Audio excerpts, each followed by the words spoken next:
is here at home. So the challenging thing becomes not to look for miracles, but finding where there isn't one. When holy water was rare at best, it barely wet my fingertips, but now I have to hold my breath like I'm swimming in a sea of it. It used to be a world half there, heaven's second-rate hand-me-down, but I walk it with a reverent air, 'cause everything is holy now.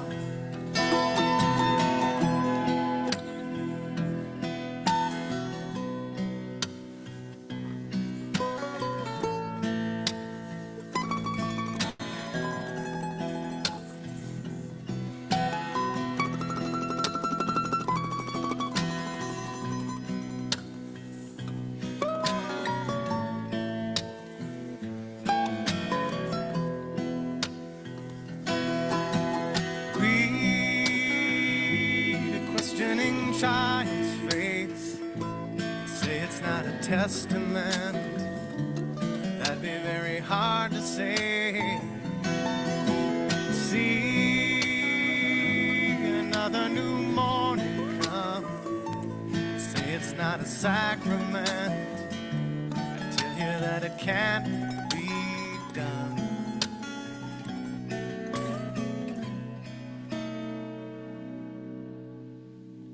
This morning outside I stood, I saw a little red-winged bird shining like a burning bush and singing like a scripture verse. It made me want to bow my head. I remember when church let out, how things have changed since then. Everything is holy now. It used to be a world half there, heaven's second-rate hand-me-down, but I walk it with a reverent air, 'cause everything is holy.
Good morning. Welcome to All Souls Unitarian Universalist Church. My name is Susan Caldwell, and I am the Religious Education Director here. And our minister, the Reverend Barbara Gerald, unfortunately is out with COVID. She is at home resting, and so Reverend Barbara, get better. We miss you. This church is based on covenant and not on creed. We are united not by a common set of beliefs, but by a covenant with each other on the way that we will be together in community. So we look at worship as a time to lift up and contemplate matters of worth. It comes, so we've heard from the Old English, worthship. And our matters of worth are many and varied, and we like that because when we talk to each other, we can not only celebrate what we have in common, but we can also celebrate and appreciate the differences, and we can learn from each other. I have Rebecca Tuggle, our board treasurer, will be up here in just a minute. I have a couple of things. First of all, Easter is in 2 weeks, is that right? Easter is just sneaking right up on us. And so what we need, we usually have an Easter egg hunt after church, and we ask parents, if they can, to bring a dozen filled plastic eggs. I have eggs. I don't have them here. They're actually in our storage unit, which I realized this morning. But if you get in touch with me during the week, I can get you some if you don't want to go out and buy, because we're really trying to avoid going out and buying new plastic. And so a lot of times parents will bring back the eggs after Easter. And so I have a good many. And so but you can fill them with candy or small toys. They make some cool little sidewalk chalk eggs that you can get. There's all kinds of stuff that you can get for Easter eggs. And just, if you will, mark whether they're safe for 3 and under or not, because you don't want to do gum or hard candy or really, really chewy candy for the littles. So if you can start bringing those anytime during the week. You can leave them in a bag outside the office. I promise they'll be fine. And I'll get them together, and thank you. Also, I'm going to be passing this around. North Louisiana Interfaith and the Urban League and ASAP, All Streets, All People, are working together to coordinate people who can drive voters to the polls on Election Day, which is March 23rd. If you are available to do that, if you'll give your name and phone number and email, thanks, Bennett. I will appreciate that. Also, Joy Walker this afternoon at 2 o'clock, right? 2 o'clock, the group that decided to get together after we watched A Prayer for Compassion, which is the movie about ethical eating, we're gonna get together this afternoon and kind of figure out where we go from here as a group. So even if you didn't come to the movie, feel free to join us. We have people from All Souls and also a couple of folks from the Hindu temple I'm hoping will come back, and a few other people that have been interested. So we're happy about that, and I'm going to hand it over to Rebecca.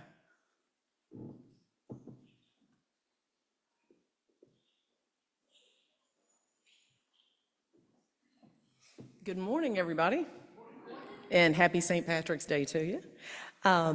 If you were here last night, all the better. We had a great St. Patrick's Day party. Of course, I missed it, unfortunately. But from what I understand, it was a great turnout and everybody had a wonderful time. So for those of you who helped out and for those of you who were here, thank you very much. Our volunteer of the month is none other than Aaah Peck.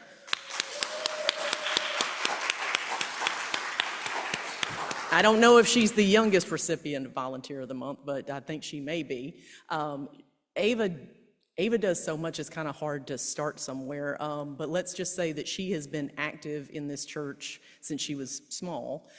She's very involved with animals and animal welfare. She has done some fundraisers, as a matter of fact, for that very thing. She helps out here at church, not only with what her parents do and learning about doing the video and the sound and stuff, but she also kind of helps us get it together for service every week. So again, another round of applause for Aaah Peck, Volunteer of the Month.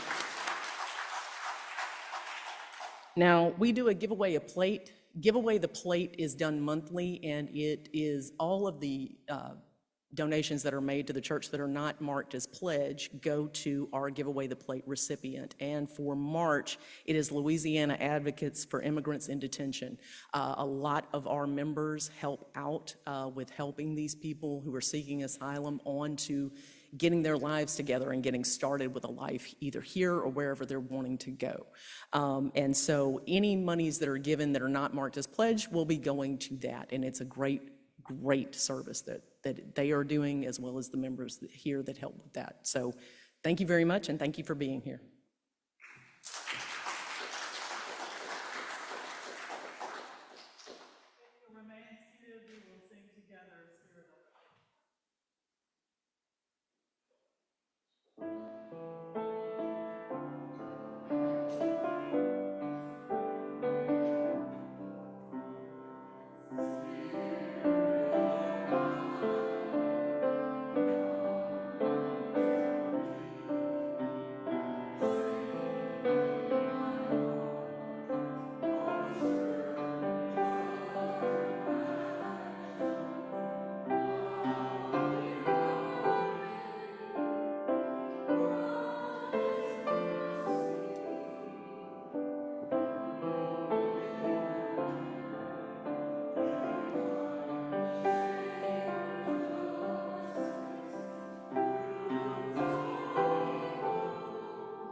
Before I ring the chime, it's ridiculous that a person whose maiden name is Kelly would not have begun with Happy St. Patrick's Day. And I also wanted to thank Bob Jordan and all the musicians who played last night.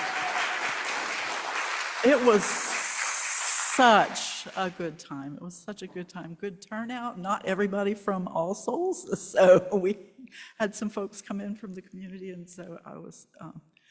Thank you, Bob. Just thank you, and Jennifer and Tina. And when I start in Ava, Jackson, when I start naming people, I'm going to leave somebody out. Kelly, Eric, folks came and helped, and it was wonderful.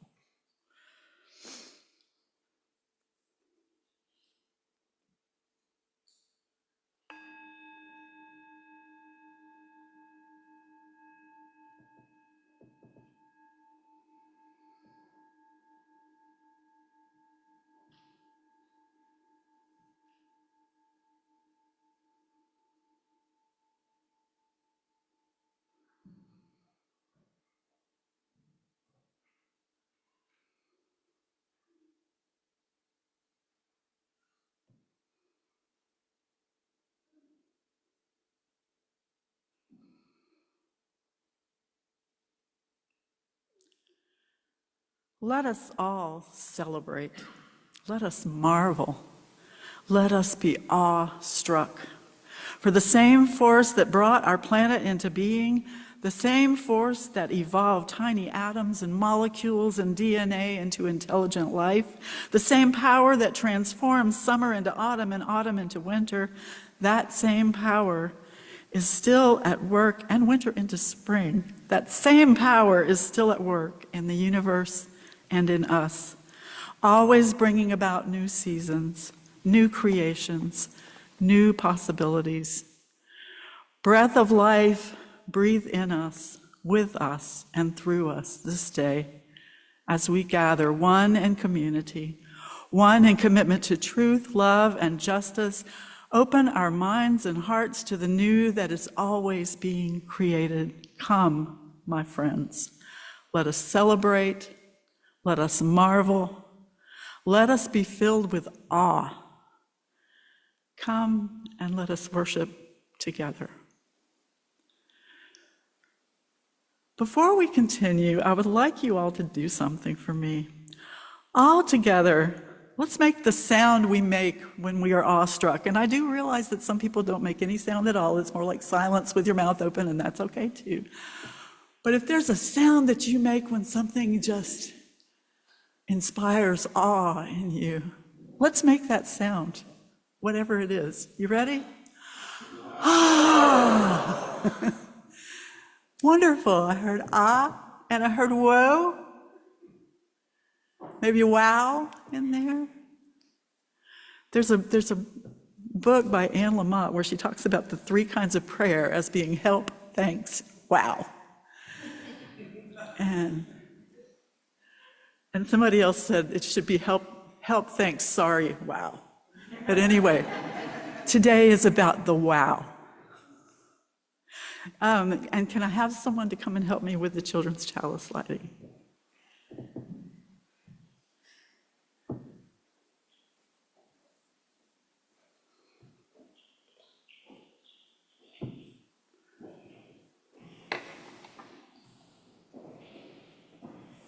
Hey, Elizabeth. All right.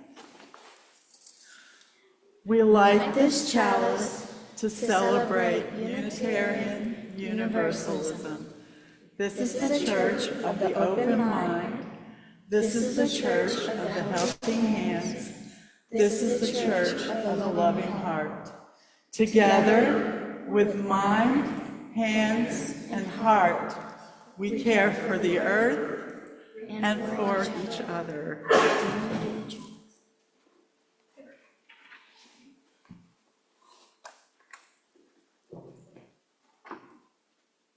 Oh, and then we don't have a candle, do we? Hang on. We will fix that right away.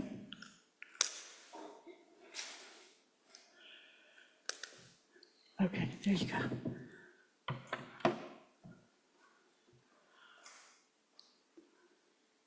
You want to step up here? Yeah. Or do you, or I could, yeah.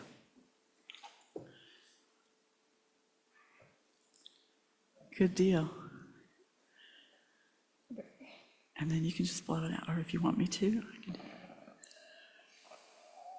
There you go. And then we can just kind of do this so it doesn't smoke. There we go. Thank you so much, Elizabeth. You're welcome.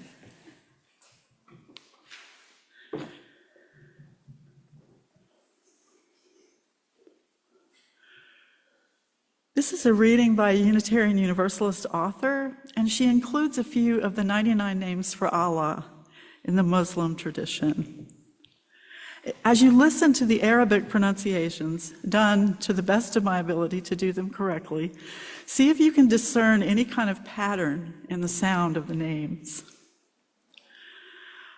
O maker of order, Al-Bari, shaper of life, Al-Musawwir, we are grateful for the world in which we live. Instill in us that sense of awe that we may walk with humble hearts, open to the beauty of all that surrounds us.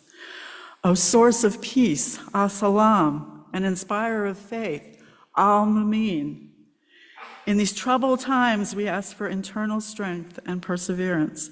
Help us to know that we must never lose hope.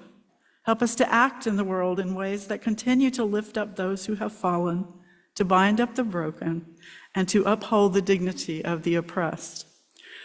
O giver of life, Al-Muhyi, we hold in our hearts all who are harmed by continuing war in Gaza and in Ukraine, and wherever violence brings loss and devastation and heartbreak. Help us all to keep our hearts open to all who suffer while we work for peace and understanding here at home. O forgiver and hider of faults, Al-Ghafar, accept us as we are. Help us to know that in the face of all that we fear, that we are enough. We can love and we can be loved, just as we are. O patient one, As-Sabur, grant us peace in our minds, peace in our bodies, peace in our church, and peace in our world. And if you notice something about the names, save that and then we'll talk about it in just a few minutes. Okay, then. That's a part of it. That's a part of it. Yes, he said the first syllable starts with ah. Would you join me in our unison affirmation? The words will be on the screen, and if you'll rise in body or spirit.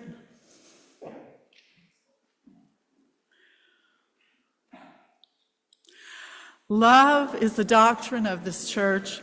The quest for truth is its sacrament, and service is its prayer. To dwell together in peace, to seek knowledge in freedom, to serve human need, to the end that all souls shall grow into harmony with the sacred. Thus do we covenant with each other. Do I have some choir help for the song here? To do Rise Up, O Flame as a round?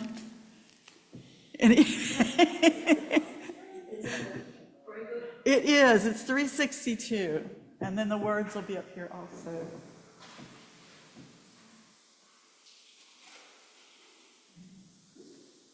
Oh, thank you, Pam. Come on up, Bob. 362. So should I get the key from the piano as That would opposed to help. guessing? Because I know I'll do it too low if I do it.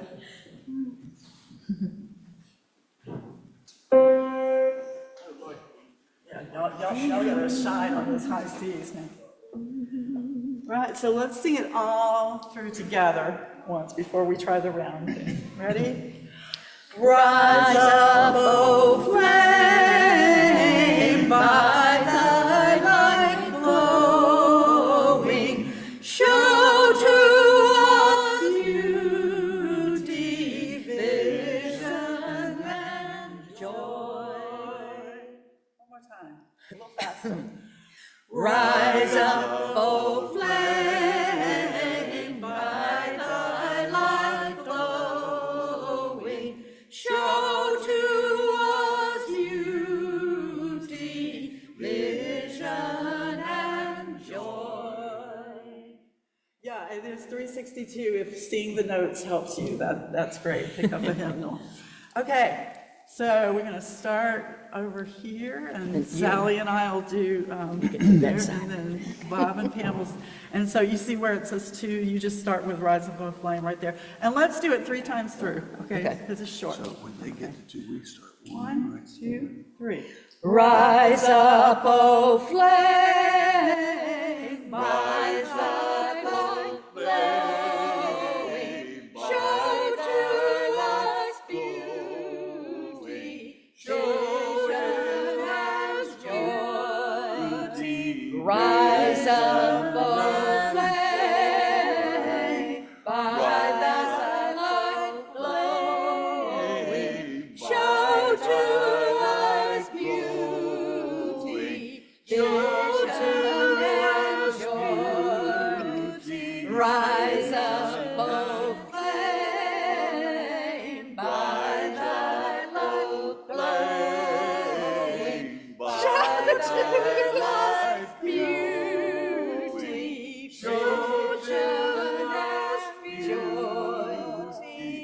Vision and joy. Thank you all.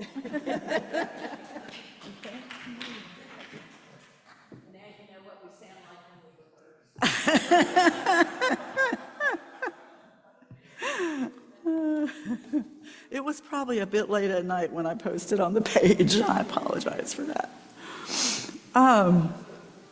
Before I get to the story, so what did you notice? And Kevin said part of it, that they all started with the al syllable, which is kind of there. It's kind of what I'm getting at. So what's the? I mean, it does, but it's one of those sounds that we were talking about earlier. It's that ah sound.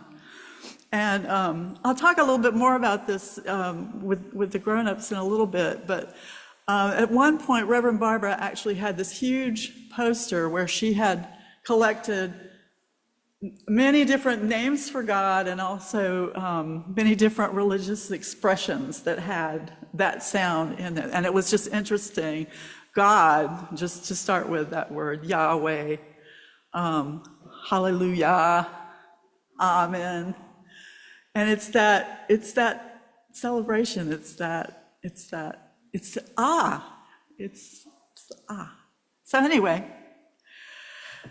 there was once a lion who lived in a kind of a desert. And most of the time when he went to drink water, the pools where he drank water were really, it was windy. It was kind of windy all the time.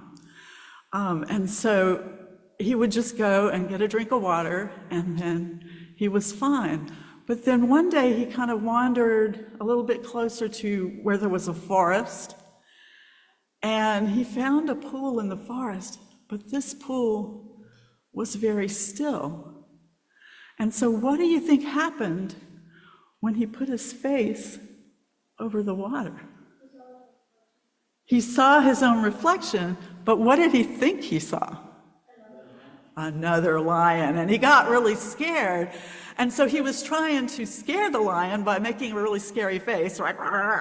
Well, of course, that lion made the scary face right back at him, and he ran away. He ran back to his usual hunting grounds, but the water was kind of drying up where he had been, and he was really, really thirsty.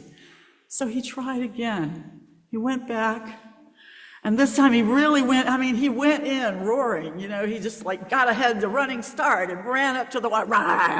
Well, that other lion was just as scary, and again, he backed up and he ran away. He said, no, I can't take this. But after a while, he was parched. Do you ever get just really, really thirsty? And it's just he said, I don't care. I've got to get to this water. I'm going to go. I'm going to fight that lion. I'm going to jump on him. I'm going to do whatever it takes. I must have this water. And so he ran back, and he just kind of plunged his face. He said, I'm just going to fight with this lion. And he plunged his face in, and the mean lion had disappeared, and he was able to drink the water. So the thing that he thought was really scary really was kind of something in his mind, right? And sometimes I think we can get so wrapped up, and we can make things scarier than they have to be. And sometimes we just need to jump at the lion, right? Yeah. All right. Thank you. And let's sing these guys. And there was lots of fun had in the classroom last night, apparently. But we are going to have one more day of making birds and uploading them to the Birds of Gaza site. And then next week we'll start our unit of peace and justice. Let's sing them out. Go now in peace. Go now in peace. May our spirit of love surround you everywhere, everywhere you may go.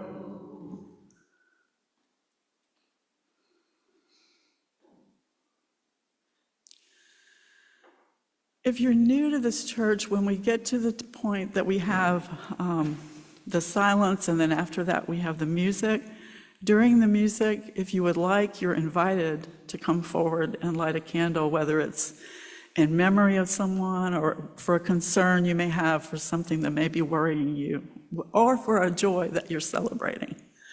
So I'm not always sure that we explain what that's about when we have people come to light candles, so I wanted to make sure that everyone knew. And I ask you now just to take a couple of deep breaths. Sink into the pew, let it hold you. Inhale, and as you exhale, feel your shoulders come down from your ears. And you might do that yet again and be surprised that they can come down even a little bit more.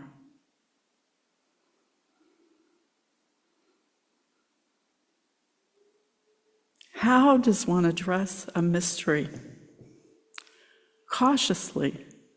Let us go cautiously then to the end of our certainty, to the boundary of all we know, to the rim of uncertainty, to the perimeter of the unknown which surrounds us. Reverently, let us go with a sense of awe, a feeling of approaching the powerful holy whose lightning slashes the sky, whose persistence splits concrete with green sprouts, whose miracles are present in every place and moment. Hopefully, out of our need for wholeness in our own lives, the reconciliation of mind and heart, the conjunction of reason and passion, the intersection of the timeless with time. Quietly, for no words will explain the inarticulate or summon the presence that is always present even in our absence. But what do I say? Anything, any anger, any hope, any fear, any joy, any request, any word that comes from the depth of being addressed to being itself, or perhaps nothing, no complaint, no request, no entreaty, no thanksgiving, no praise, no blame, no pretense of knowing or of not knowing. Simply be in the intimate presence of mystery, unashamed, unadorned, and unafraid.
It is indubitably clear that the pivot of the oneness of mankind is nothing else but the power of the covenant. It is indubitably clear that the pivot of the oneness of mankind is nothing else but the power of the covenant.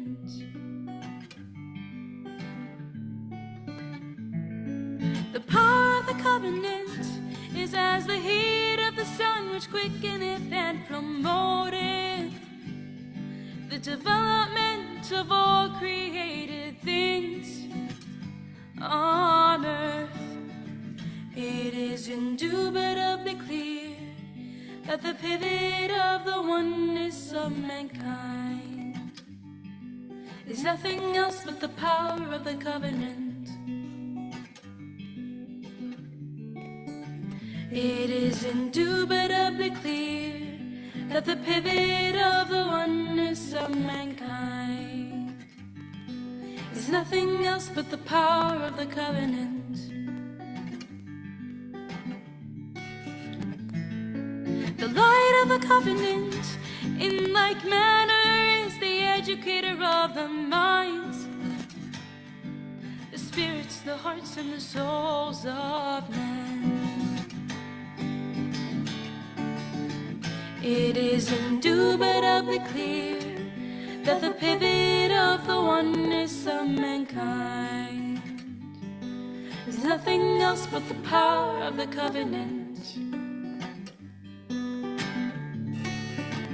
It is indubitably clear that the pivot of the oneness of mankind is nothing else but the power of the covenant.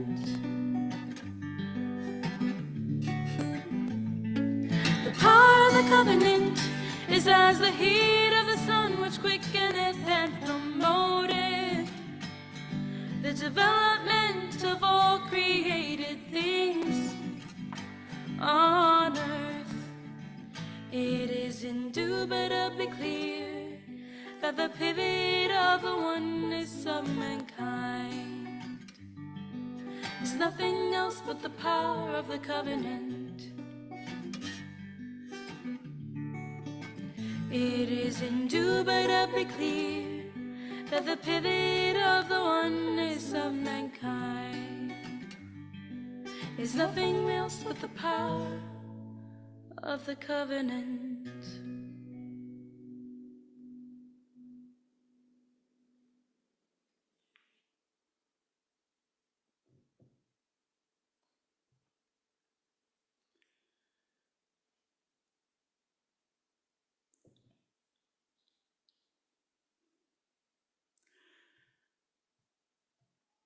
So as I mentioned earlier, in the reading for the second chalice lighting, I want to ask you to notice the sounds of the different names of Allah. And you did, in fact, notice that they had that sound, that ah. We have Brahma, the creator, in the Hindu tradition.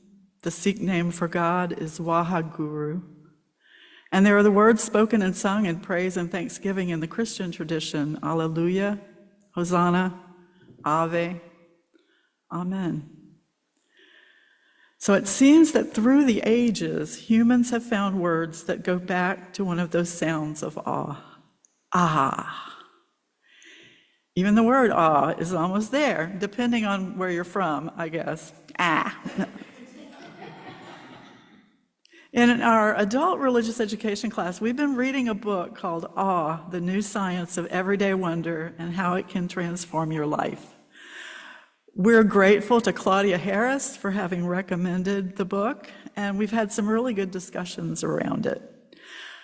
And I'm really sorry that it took the minister getting COVID for it to dawn on me that I could have maybe preached about it, because next week we're down, I said we were down to the last 2 chapters. We actually have 3 more chapters, and it's the kind of book where the chapters have been standing well on their own. So I would encourage you, even if you haven't joined us, even if you're not reading the book, come and join us for the discussions, because we try to gear the questions where, yeah, you might get a little more out of it if you're reading the book, but even if you're not, they're the kind of questions, they're about your life, your stories of your experience of awe. The author of the book is Dr. Keltner. He's a professor of psychology at the University of California at Berkeley, and he's the director of Berkeley's Greater Good Science Center, which in and of itself sounds like a wonderful thing to exist in these times. Dr. Keltner maintains that his extensive research into 26 different countries around the world is that the key to a richer, more meaningful life is to find awe, which he defines as the emotion we experience when we encounter vast mysteries beyond our current understanding of the world. From his research, Dr. Keltner has determined that we find awe from 8 different sources, which he calls the 8 wonders of life. And he and his team were surprised to find, and I do have a slide for each one of these, he and his team were surprised to find that the most prevalent source of awe for most people across all the lines, faith, race, culture, nationality, political persuasion, all the lines, was what he calls moral beauty, which is people being moved by other people's kindness or other people's strength or bravery or their overcoming of tremendous obstacles, you can probably think of someone you know who inspires that kind of awe in you. Or perhaps you've teared up at one of those videos of someone who braves treacherous floodwaters to save a stranger or even the stranger's dog. There are people in this church, in this room, who have inspired that kind of awe in me in all kinds of ways. He recounts other sources of awe, what he calls collective effervescence, which is that experience of awe in a group, whether it's a concert, whether it's a sporting event, whether it's a worship service. But that experience, what he calls the oceanic we, that experience of being together and having the same transformative experience. And then, of course, nature. A lot of people will say, oh, I feel awe when I'm in nature. The wonder of places or natural events, the beauty of storms, even when they're terrifying. I had a father who loved to go out and just watch storms, go out the door, and it drove my mother nuts. She was always worried about it. Another one, of course, is music. And in fact, our session this morning, we talked about the music that has been meaningful for us, or that evokes that feeling of awe within us. And it was just wonderful to hear. I have written down a whole bunch of samples that I'm going to look up links and send them out to the class. And another thing is visual design. We talked about favorite paintings this morning and what an effect a particular painting has on you and why you keep returning to it, why you go back and look at that and maybe see something new every time. Another one is experiences of life and death, whether it's witnessing or giving birth or being there when someone passes away, that these are profound experiences. Our epiphany, big ideas, big philosophical insights, scientific discoveries, big aha moments. And all of these can play a part in the source of awe I want to focus on today. And they have, but I want to talk today about the eighth wonder of life, which is awe as a religious and/or spiritual experience. I've been thinking lately about a friend that we knew in our fellowship in South Dakota, a man named Barry. Barry told a beautiful story about a spiritual awakening, but with a kind of a surprise ending. He was driving alone at night on the prairie back roads outside of Rapid City on his way home from a trip out of town, and he was getting tired and a little drowsy, so he pulled off on the side of the road. He got out of his car, he stretched his legs, he leaned against the car, he lit up a cigarette, and he looked up at the night sky. And in that part of South Dakota, you can see for miles. In fact, I can still remember that when we first moved there, finally seeing the lights of Rapid City up ahead and saying, oh, we're almost there, and then saying that for about the next hour. So you really can see quite far. And even at night, he was standing outside of his car, he's looking up, and the sky is just full of stars. He said it was like this big bowl of stars over his head. And he looked at that and he thought, this is so beautiful. I came from all of this. And when it's all over, I'm going to go back to all of this. And this is enough. And that's the night that Barry decided for certain that he was an atheist. Now, someone else having that very same experience might decide that there has to be a God to have made all of this. And a third someone else might decide to follow Iris DeMent's example and just let the mystery be. Great song, by the way, if you've never heard it. And what I love here, besides the fact that all three of them could be in a UU church, and that would be great, is that the common thread here is awe. The experience of awe is shared across traditions, particularly in the mystical realm of each tradition. Dr. Keltner talks about the experience of awe as a way of shrinking what he calls the default self, that kind of ego-driven, self-obsessed part of us that believes we are separate, distinct, independent beings in control of everything. An experience of awe through any of the sources that we've named helps to dissolve that default self in favor of feeling more connected, a part of something larger than ourselves, or as we might say, to remember and feel our place in the interdependent web of all existence. The Buddha taught that people should actually go out into the elements, out into more open, natural surroundings, to meditate and to feel this dissolving of the ego and this greater connection to all life, and to carry that sense of connection back into their daily lives. In Sufism, which is the mystical branch of Islam and the source of our story earlier, the dervishes do an ecstatic meditative dance that involves whirling continuously with one hand reaching up for the divine and often the other hand reaching down to the earth. Unison ritual and prayer and community is another way that people experience awe, as with Muslims praying together at the mosque or Catholics celebrating Mass. And I remember a very moving experience here in this church a number of years ago when I first took communion as a Unitarian Universalist. It gave me back something that I hadn't realized I had missed. It was the emphasis on coming together in community to be fed, as opposed to the emphasis on the body and blood, and it moved me to tears.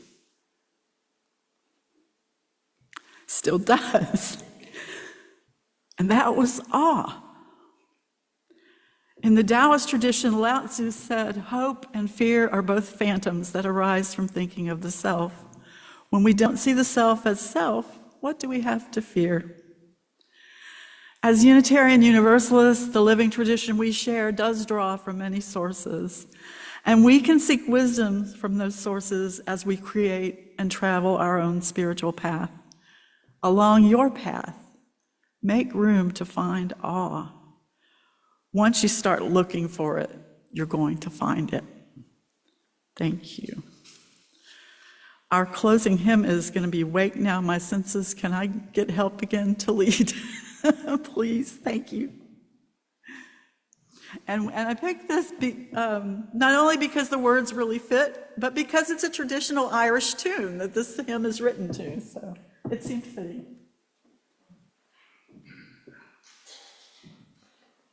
What's the number? 298. Thank you.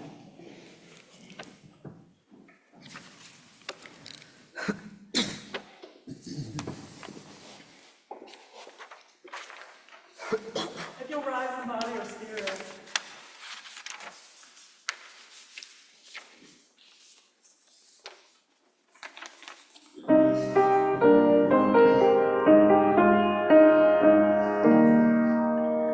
Wake now my senses and hear the earth call.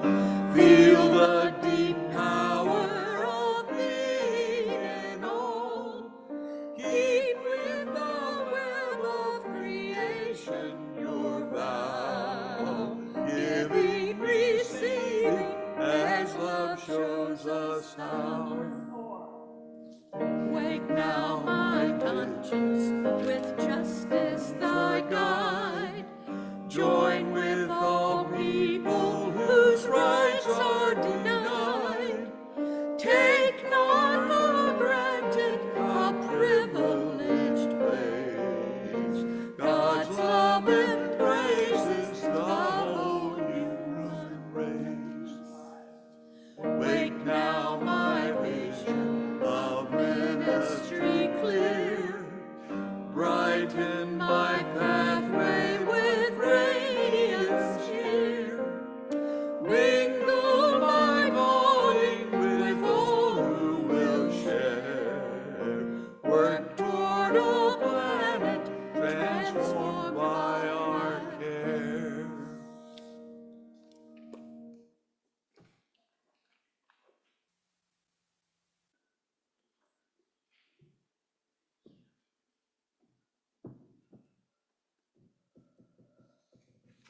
Out of the flames of fear, we rise with the courage of our deepest convictions to stand for justice, inclusion, and peace.